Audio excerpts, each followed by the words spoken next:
Good morning, everyone. It is Saturday, March the 27th, 2021. It is currently 10:40 a.m. Central Time. I'm coming to you live from the sanctuary of Victory Baptist Church, located right here in Ovalo, Texas.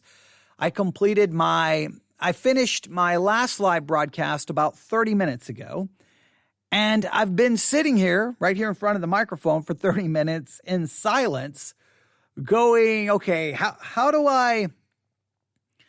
I start this? Let me explain. We are currently obviously still working through the very famous book within church history, The Christian in Complete Armor.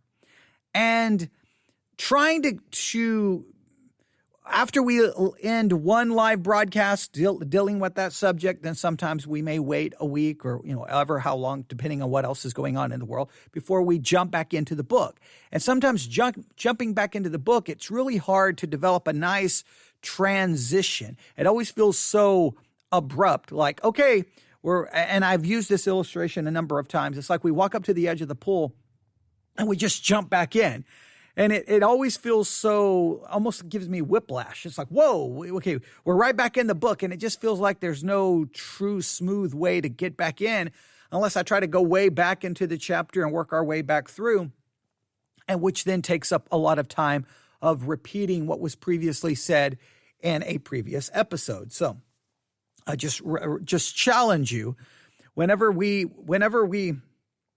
start a new episode on the Christian in Complete Armor, it always would probably benefit you to go back and maybe at least skim the previous episode so you feel that there's some continuity, some connection with what we did before. We're almost kind of breaking the book down into just here's this section, and I just don't want us to lose the overall continuity and the overall theme. So I say that, and maybe that's, look, I accept responsibility that it's my job as the one communicating to try to make it work, but it's just, I'll sit here and look and go like, well, okay, how far back? Now, sometimes the previous section is very easy to summarize, and then sometimes it's kind of like, well, because if you've been listening at all through this series, you realize that I, in many cases, I've really departed. Like, the book gives me the basic idea, and then I've really departed from the book to offer my own thoughts and ideas. So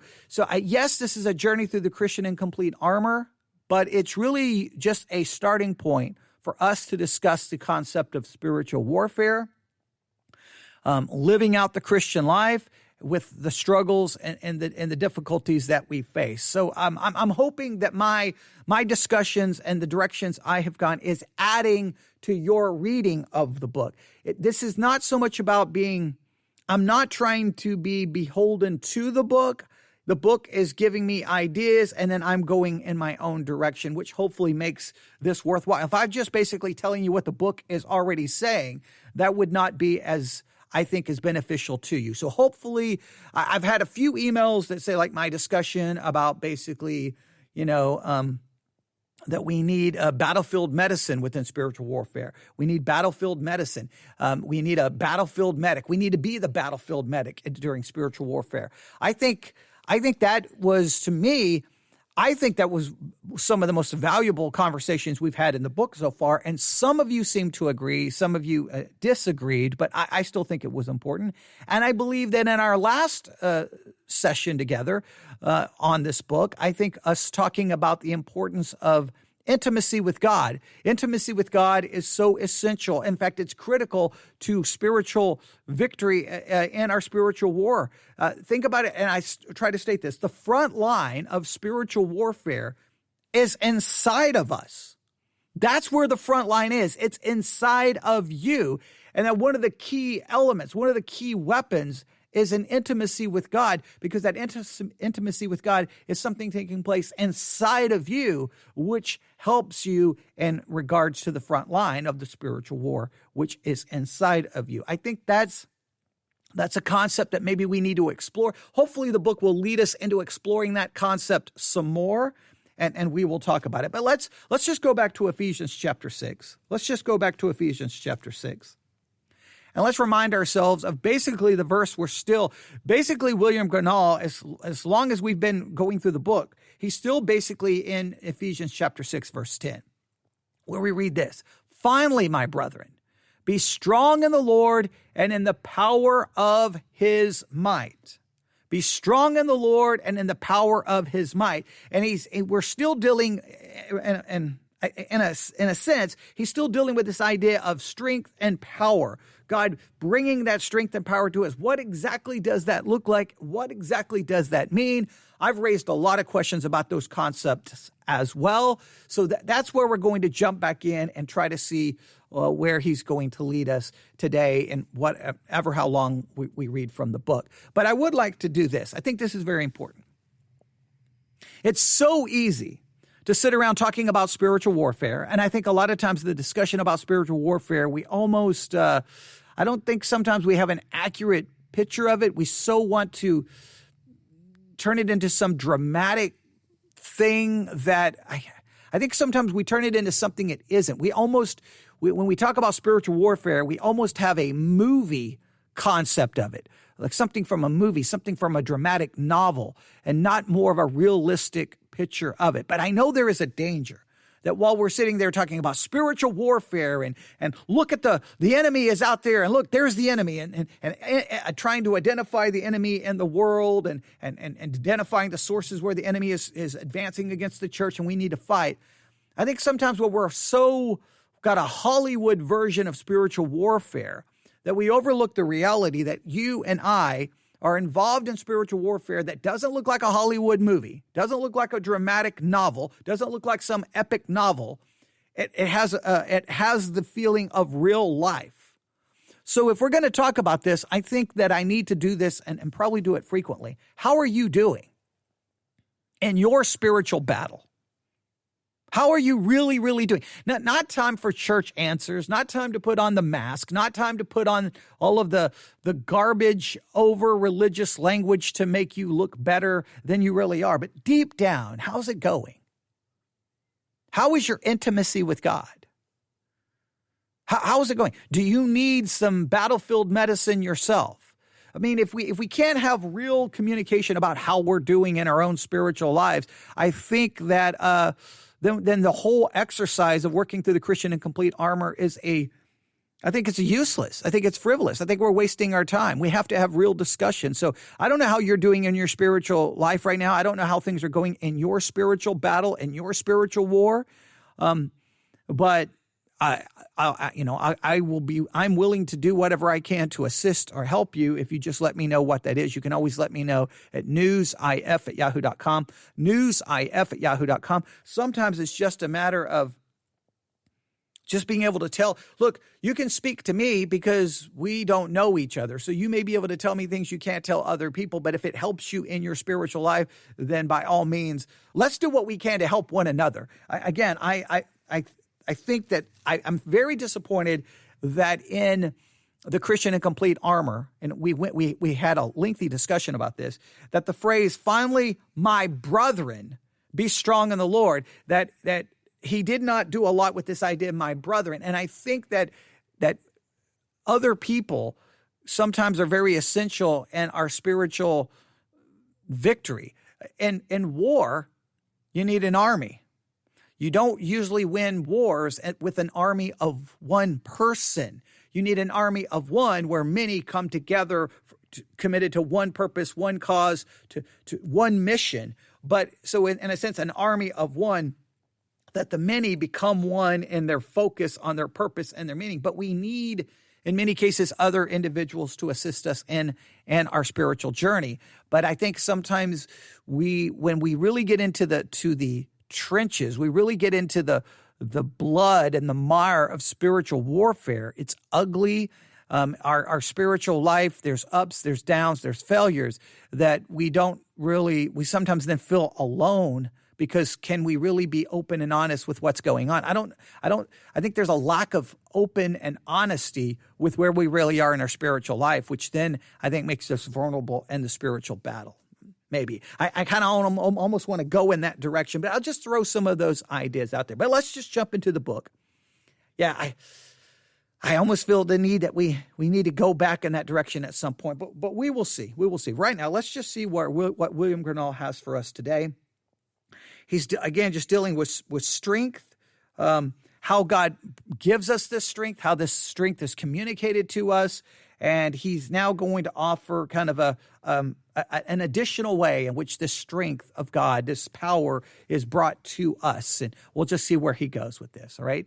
He says, secondly, this way of God's dealing with his saints adds to the fullness and stability of their strength, all right? So the way God communicates this strength, and I think, and I'm going to emphasize that I think the strength is communicated to us through intimacy. I think there's an intimacy with God that brings about the strength. I tried to connect that, which then led to the discussion of Lectio Divina, which we are still trying to work on, that we need to develop a time of intimacy with God. So a lot of the things I say, they all connect together. Sometimes you can put the pieces together, sometimes you may not, but there's usually a rhyme and reason to it all. All right, but here we go. Were the stock in our own hands, we should soon prove broken merchants. All right. So in other words, I guess if strength and all of this was in our own hands, we would soon be proven to be broken merchants. God knows we are but leaking vessels. So even God knows we're but leaking vessels. That's interesting. So whatever, it's almost this idea, whatever strength, whatever we get, we're leaking vessels. We lose it quickly. We lose whatever. Even any benefits we gain from intimacy with God, any benefits we gain from church, any benefits we gain, we're leaking vessels. That's an interesting way of describing that. When fullest, we could not hold it long, and therefore to make all sure, he sets us under the strength, his streamings forth of his strength. So let me go through this again. So we're leaking vessels, and when we're full, when we're completely full, we cannot hold it long. So when we are made completely full with God's strength, grace, whatever we want to classify or describe it, we immediately lose it. It immediately goes out. And therefore, to make us all sure, he sets us under the streaming forth of his strength. In a sense, since we continue to leak it out, he sets us under the streams of his strength because it immediately leaks out. So it has to constantly be pouring into us, right? And a leaking vessel, basically under a bird, basically is how it's described here, gets what it loseth. So you think of a leaking vessel, and that leaking vessel basically pours, and in this sense, under a bird, he uses a word here for male bird, gets what it loseth. So there's a vessel that's leaking, and the bird, I guess, gets what comes out of it. I guess that's the idea. So thus we have our leakage supplied continually. So we continually leak. We continue to leak, and so therefore the supply is continuous. The leakage is continuous, and the supply is continuous. That's an interesting image. So as a Christian, he doesn't seem to say there's a way to repair or stop the leakage. Maybe the leakage is just because of our depravity, but it's a very interesting image. So God continues to pour it in. All right, I think maybe. This was the provision God made for Israel in the wilderness. He clave the rock, and the rock followed them. They had not only a drought at present, but it ran in a stream after them, so that you hear no more of their complaints for water. This rock was Christ. Every believer hath Christ at his back, following him with strength as he goes for every condition and trial. So basically, as Israel, he kind of allegorize it in some way, which there is some biblical justification for this. Christ is described as being that rock. Basically, God was with them, following them, ensuring they had water when they needed water. Basically is the image. And Christ follows us with strength. No matter what condition we find or trial we find, there is strength there. Now, again, I still struggle with this concept of what strength we have or don't have, how this actually shows up. Again, I think the strength is intimacy. I still connect strength with an intimacy. If I have an intimacy with God, there is a strength that flows from that. I still kind of try to correlate the two, but let's see where he goes with this. One flower with the root is worth many. All right. And he uses a word here. Let me look here. Let me look this up.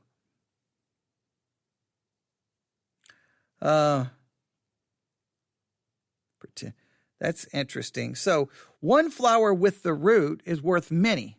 I'm just going to go that direction instead of trying to completely unpack what he's doing here. One flower with the root is worth many, which though sweet, yet do not grow, but wither, as we wear them in our bosom. So the idea is one flower who has root is worth more than other flowers, no matter how sweet they may be, because they're not going to grow. They don't have any root, and they're going to ultimately wither.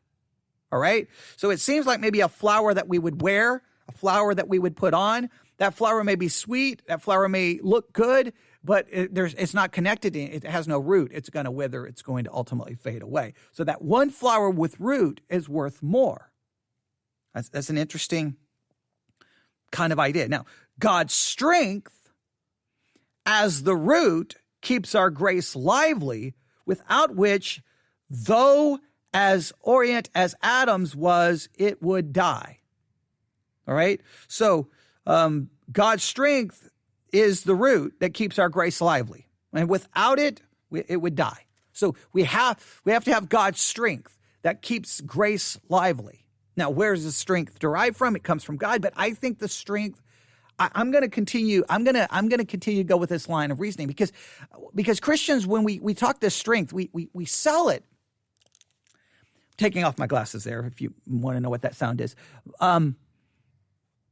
When I take off my glasses, that means I'm getting ready. I'm thinking. That's what I'm doing. I want to stop talking and I want to do more thinking here. This is where I wish when we do these works, when we work through these famous books within church history, this is where I always wish for a live audience to kind of go, okay, so what do you think he's thinking? Because that gives you the opportunity to tell me what you think is thinking, and I use that opportunity while you're talking to be thinking about how I'm trying to process this information.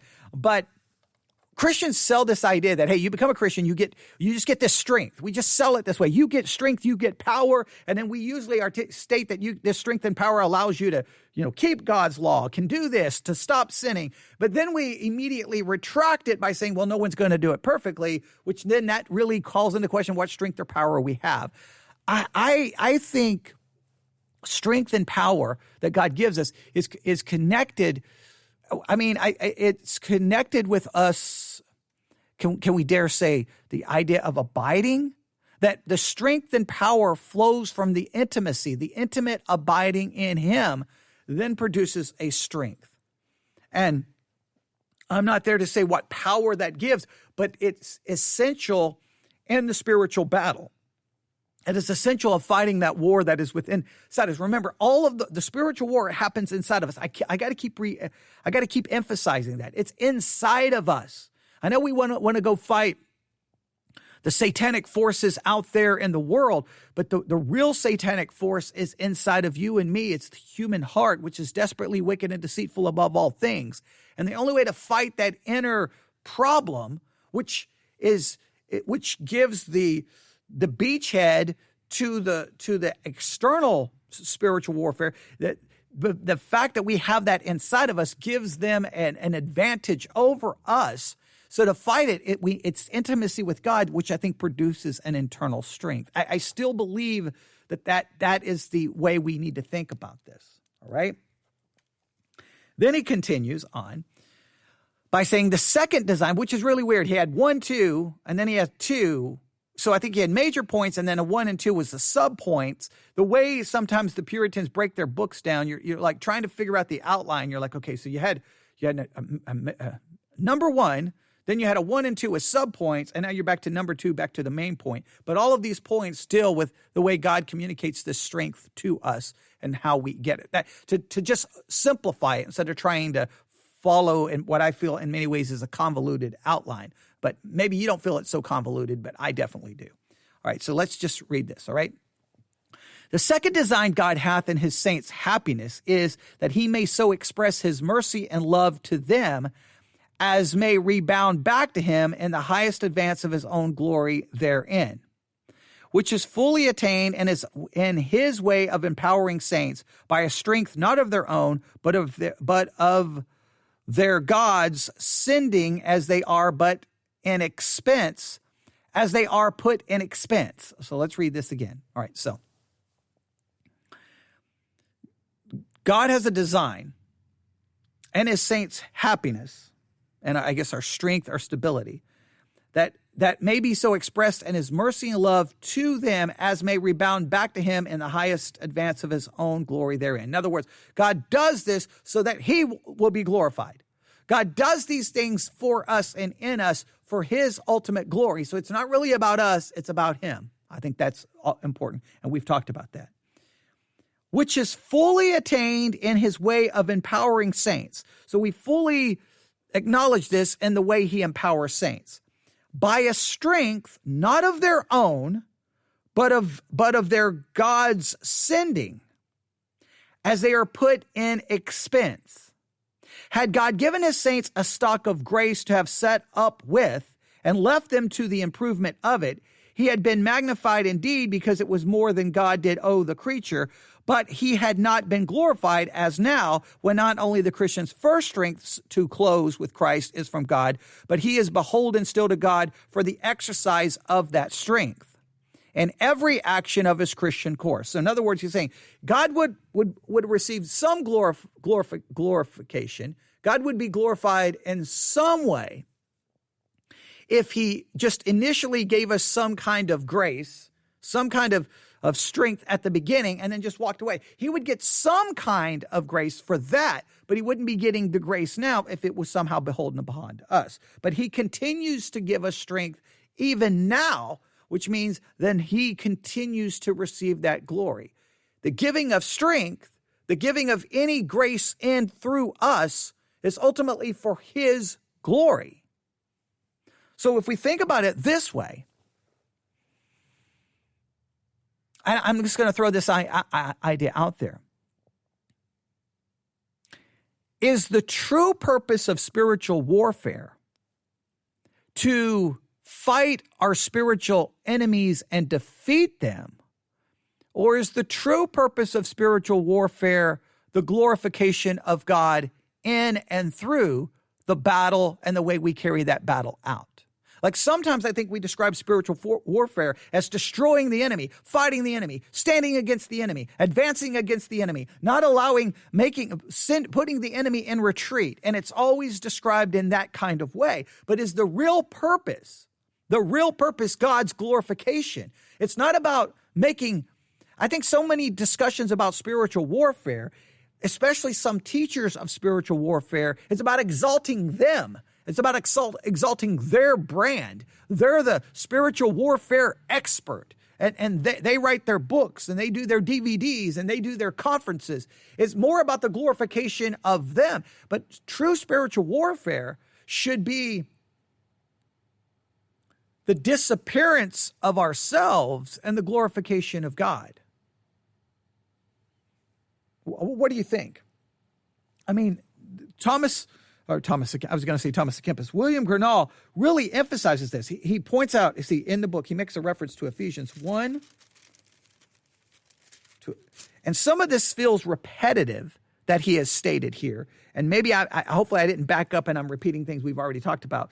But he's got two verses here. Okay, so Ephesians 1:4.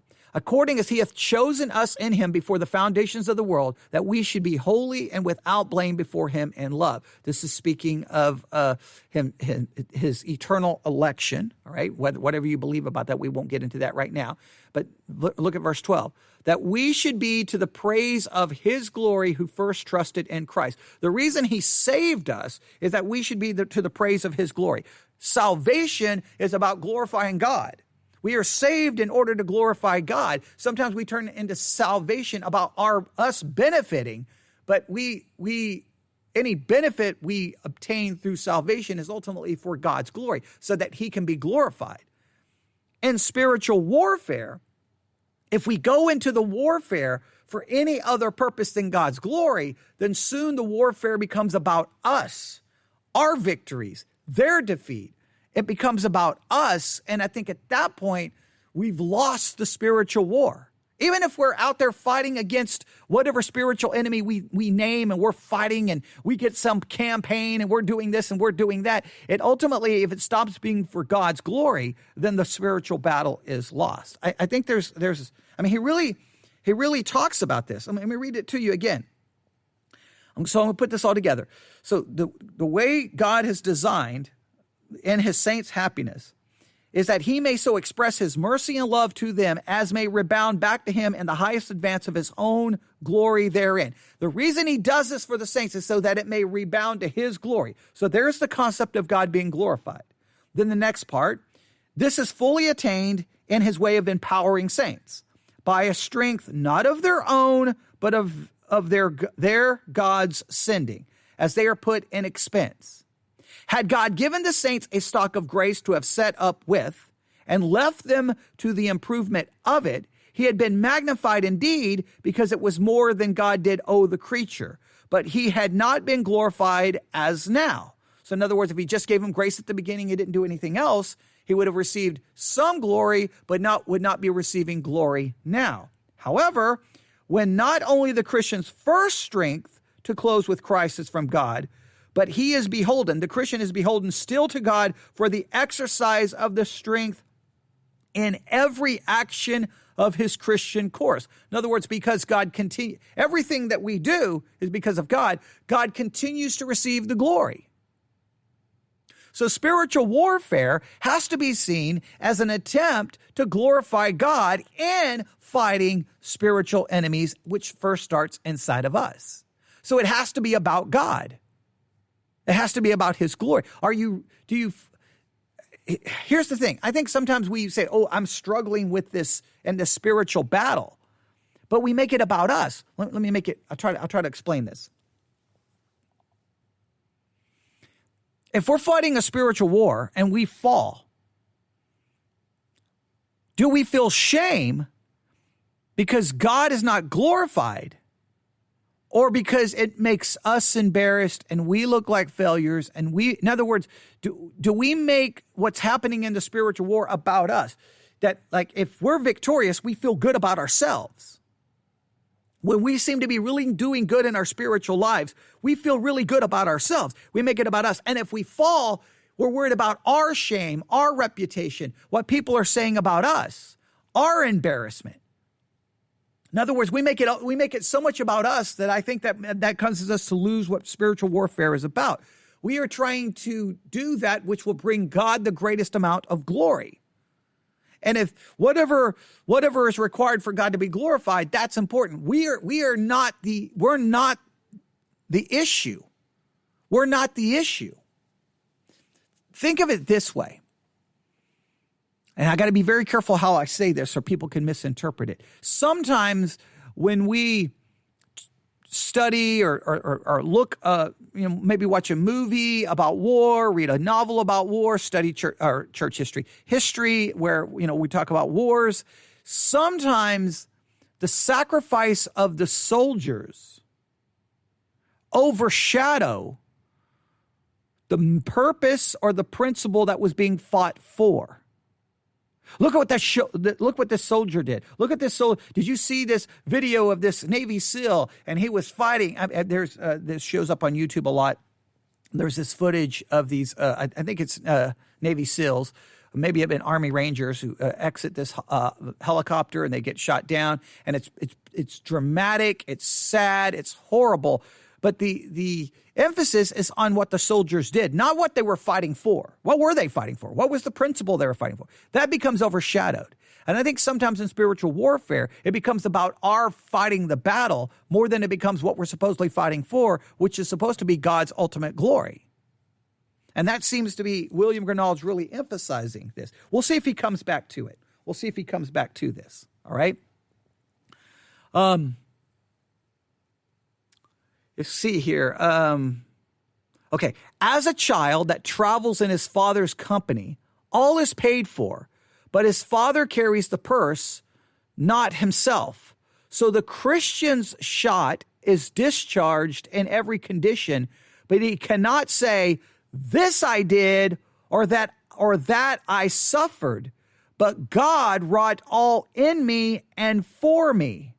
So he's really doubling down on this idea.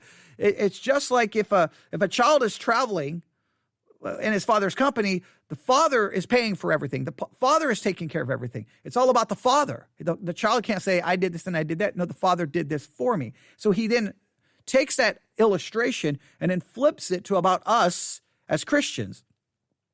So the Christian shot is discharged in every condition, so that you cannot say, I did this in spiritual warfare, or I'm doing this in spiritual warfare, or I suffered this in spiritual warfare. No, God wrought all in me and for me. The very comb of pride is cut there. No room for any self-exalting thoughts. Now, so many times you'll hear pastors talking, I'm really involved in spiritual warfare, and I'm fighting spiritual warfare. And I will never forget, I went to a Christian concert in Omaha, Nebraska. I wish I could remember where the concert was held at. I can't remember. It may have been the music hall. It was called I think it was called the Civic, and then they had the music hall connected to it. I think it was in the music hall, if I remember correctly. And I think the Christian band was Harvest. I think that was the name of the band, Harvest. I think I may have one of their CDs somewhere in my bazillions of CDs that I have, boxes and boxes and boxes of them. But of all kinds of music. And if I remember, and all I remember from that concert is that the lead singer from the band Harvest just kept telling us that he had spent 40 days fasting. 40 days, he kept saying it. Oh, he probably repeated himself, and I'm not exaggerating, 30 times that he had been fasting, and that he was in spiritual warfare, and that he had been battling the enemy. And ultimately it became all about him, what he was doing, what he was suffering, what he was enduring.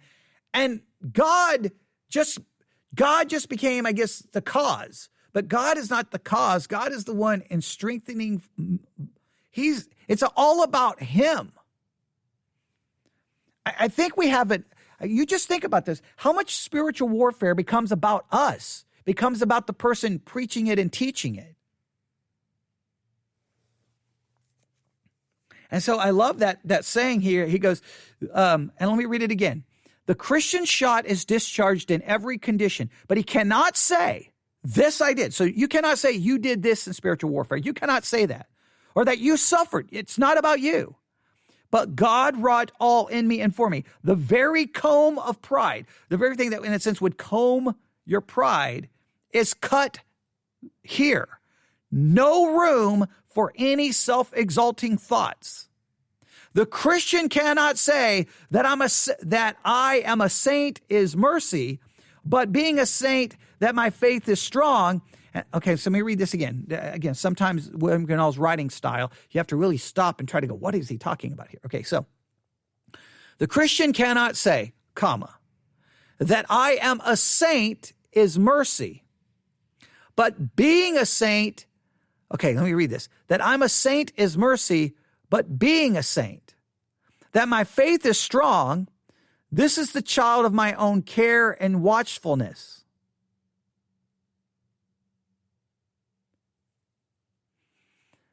This is interesting. So that I am a saint is mercy, but being a saint, that my faith is strong, this is the child of my own care and watchfulness. So he seems to be saying that you can't, that basically you cannot make any claim that of anything about yourself. It's not about what you are or what you have done. You cannot do that. It's not because of your own care. It's not because of your own watchfulness. It's all because of God. You have to make it about God. I'm just going to paraphrase all of that. It's about God. Now you can say, well, it's because of, you can try to argue or try to say the right words, but you have to really, truly mean it's not about you. Right? He goes, alas, poor Christian, who kept thine eye waking and stirred up thy care? Was not this the offspring of God as well as thy faith at first? Now, so this is very important. Any concern you have, anything you've done in your spiritual life, it's because of God. Even your faith, this is very important, and I know gets into a major theological issue, but I'm going to be dogmatic here. You did not believe in God simply because you chose to believe in God. You believed in God because God gave you the faith. Faith is a gift of God. God has to grant you even the faith to believe. You don't just generate it in yourself because you are a sinner, dead in trespasses and sins. So even your faith is a gift. Everything that happens, it's God working in you, but he's working in you for his glory, not for your exaltation. And sometimes we take what God is doing, saying we want to be a part of what God is doing, so therefore we're going to fight the spiritual war, but it becomes about us and our accomplishments and what we did. We really make it about us. We make so much of the Christian life about us and our ego and what we feel and what we need. He says, no saint shall say of heaven when he comes there, this is heaven which I have built by the power of my might. No, Jerusalem above is a city whose builder and maker is God. Every grace, yea, degree of grace, is a stone in that building, the top stone whereof is laid in glory, where saints shall more plainly see how God was not only the founder to begin, but benefactor also to finish the same. The glory of the work shall not be crumbed and piecemealed out, some to God and some to creature, but all entirely paid into God, and he acknowledged all in all. Simply put, it's all about God. It's all about God. He's not going to share that glory. Nobody else gets any credit. God, and think about even from salvation, it's all of a work of God. God chose us. God effectually calls us. He regenerates us. He saves us. And anything that works in us, any grace we experience, any conviction over sin, anything we suffer, any victory, it's all about God for God. So I'm going to really throw out a very important point. I'm going to close the book here. I'm going to close the book. I'm really going to drive this point home, all right? And I hope this is where I hope people will communicate with me, because I know I'm throwing out some concepts here that you probably don't normally hear in spiritual warfare discussions, okay? So I'm going to say one of the key elements to strength is intimacy with God. That's the way this strength is ultimately communicated to us, and it's developed with an intimacy that comes with God. But I want to make this very clear. I think, or let me state it as a question.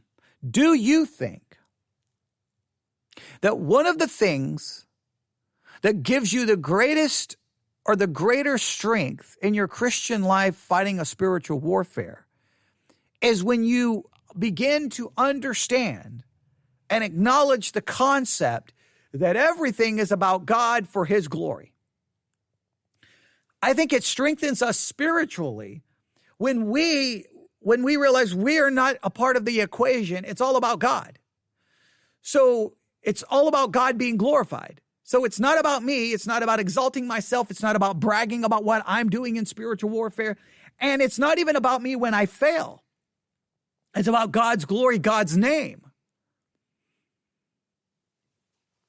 I think we can make victory about us and we can make failure about us. We can make struggle about us. We can make trials about us. We can make hardship about us. We make everything about us. And the minute we make everything about us, we become weakened in our spiritual warfare because we're preoccupied with self. We're looking at how it's advantageous to us, how this will help me, how I can use this for my benefit, how I can benefit from it, how I can market this idea, sell this idea. It all becomes about us. And I think that strengthens us in spiritual warfare, because the very essence of spiritual warfare, remember I said the front line of spiritual warfare is eternal. I think the very essence of spiritual warfare is the fight against self. The essence of sin is selfishness. The essence of Satan is ego and pride. And Satan has no problem elevating you, building you up, pride, your ego, making it about you, because as soon as it becomes about you, it's not about God, and God is not receiving the glory and honor, which Satan doesn't want God to receive the glory and honor. He wants it. I think when we make it about us,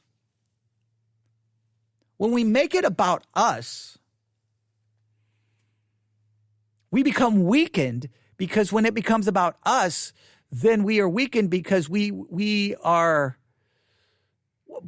tossed to and fro with every wind of emotion when we make it about us. Good times, we so exalt our pride and ego that we end up hurting ourselves. Bad times, we become so despondent, discouraged, and depressed because we're making it about us. We are irrelevant to the story. It's all for God's glory. It's all for God's honor. We were made by him, for him, and that was to glorify him. I think we sometimes forget this element in spiritual warfare because so much of spiritual warfare, we talk about me, what I'm doing, what I'm struggling with, me, but we're irrelevant.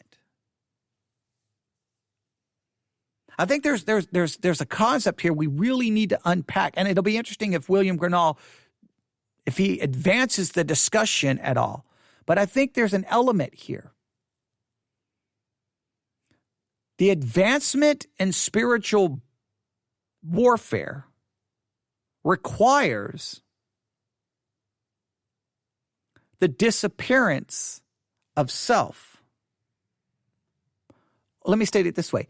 The advancement in spiritual warfare requires the retreat of self. The more self retreats, the more you can advance in your spiritual warfare. It's about God, for God. It's not about you. Just think of how much we talk about Christianity in relation to ourselves. I'm struggling. I sin. I did this. Me.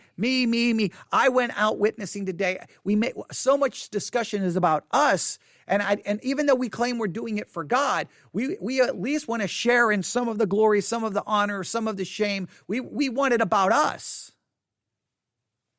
And I think that actually makes us weak. I think true advancement in spiritual warfare requires the true retreat of self. Or to gain victory in spiritual warfare, one must defeat self. The destruction of a spiritual enemy first requires the destruction of self. To advance in spiritual warfare, self must retreat. To destroy your spiritual enemy, you must destroy self. To defeat your spiritual enemy, you must first defeat yourself. Self must decrease so that he can increase. So it's no longer about you.